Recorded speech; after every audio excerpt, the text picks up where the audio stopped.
এ ভাই এইগুলি করে নিয়ে নে লঙ্কার উপর এগুলো না ফলো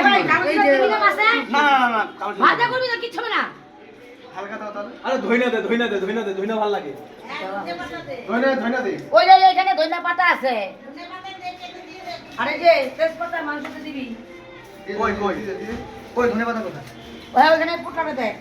এটা এটা কি এটা না ওটা পুটলা দেখ কোথায় আছে এই যে বাবু বাইরে না যায় বাইরে আছে। এ ধনে পাতা তো এটা ধনিয়া পাতাগুলো বাচ্চা বাচ্চা ধনিয়া পাতাগুলো দিয়ে এই বাস্তা করে দিতে তো মাছ ভাত না না না নোংরা রয়েছে খাটুনিরা এ ধনে পাতা দিয়ে ভাত দাও না আচ্ছা ঠিক আছে ভাজা করতে হবে না ছাড় ছাড় বাঁচা বুচি করা ছাড় শালা হ্যাঁ আস্তে তেল গরমই হয় না এটা দাগ জোরে দে আর জিরাটা সম্বার দিবি আর ওই যে গরম মশলা পুটলাটা মধ্যে রয়েছে গরম মশলাটা দিয়ে তারপরে একবার বসাই দিবি তিনটে মাছ করে দে তিনটে মাছ ধরে দে হ্যাঁ ওইটা দিবি কেন বড়গুলি লম্বাগুলি কই গরম মশলা দে দাঁড়া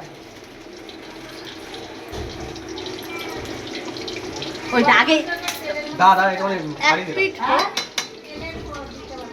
আমি খেতে এটা এটা মিডিয়াম আঁচের দরকার পাবো বুঝছো এটা মধ্যে দিলে একটু ভাজা ভাজা তাহলে ফ্রাইটা ভালো হবে বুঝতে হবে আবার নামই আসে আর ওই যে জিরা ফোড়ন দিবি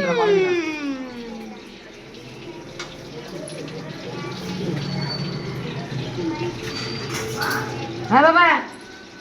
এই সব এক জায়গায় রাখলাম ওই ডিমের খোসাটা ওইটা কই এটার মধ্যে একবারে এই যে আসি তেলটা গরম হতে হোক এক প্লেট হোক লঙ্কা কুচাই দিয়ে দিছো হ্যাঁ কুচাই দিয়ে হাতে রইলে এন্ড করে দিন মাসাজ করে দিন টিস্যু টিস্যু